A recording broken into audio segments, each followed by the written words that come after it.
सभी का आधार समान कर लेता हूं। अगर आप यहाँ पर देखोगे तो ऊपर वाली संख्या को अपन देखो कैसे लिख सकते हैं।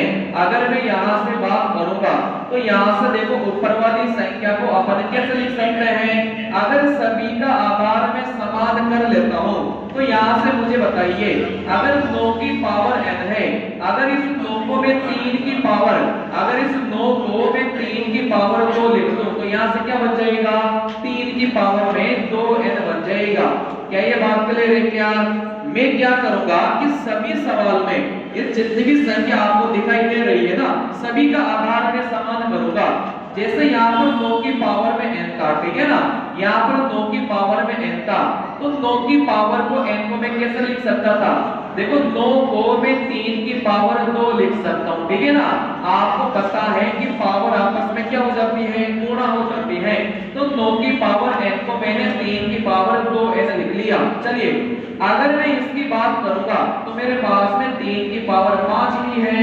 अगर मैं इसकी बात करूंगा तो 27 की पावर 3, ठीक है ना। अगर मैं 27 की पावर 3 की बात करूंगा, क्या इस 27 को मैं 3 की पावर 3 नहीं लिख सकता? क्या बिल्कुल लिख सकता हूं।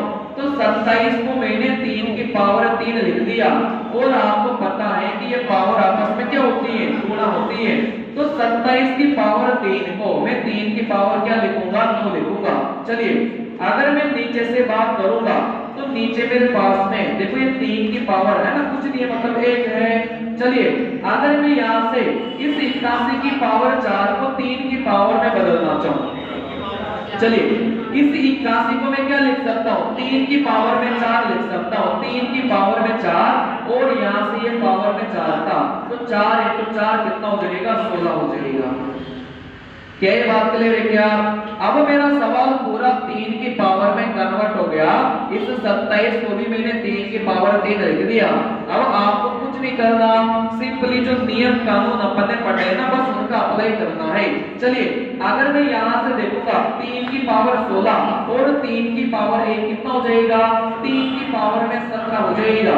क्या ये बात क्लियर है? क्या चलिए क्या इस 3 की पावर 17 को मैं इधर गुणा कर सकता हूँ? क्या बिल्कुल कर सकता हूँ भाई, नीचे वाली संख्या को मैं इधर गुणा कर सकता हूँ, ठीक है ना। चलिए तो यहाँ पर मैं देखूंगा 3 की पावर 3 इंटू 3 की पावर 17 कितना बन जाएगा, 3 की पावर में 20 बन जाएगा।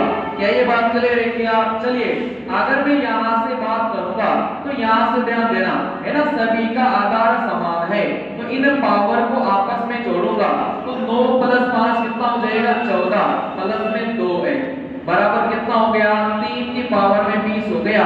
अगर आधार समान होता है तो आधार से आधार कट जाता है, तो यहाँ पर मैं 14 प्लस 2 n को किसके बराबर रखूंगा, 20 के बराबर रखूंगा। इस 14 को इधर लेके जाऊंगा तो देखो माइनस का हो जाएगा। इस 2 n का मान मेरे पास 6 आएगा, 2 6 को काटेगा 3 बार, तो n का मान कितना निकल जाएगा, 3 निकल जाएगा, ठीक है ना। तो मैंने इस सवाल को कैसे किया, मैंने सभी का आधार समान कर लिया, मैंने सभी का आधार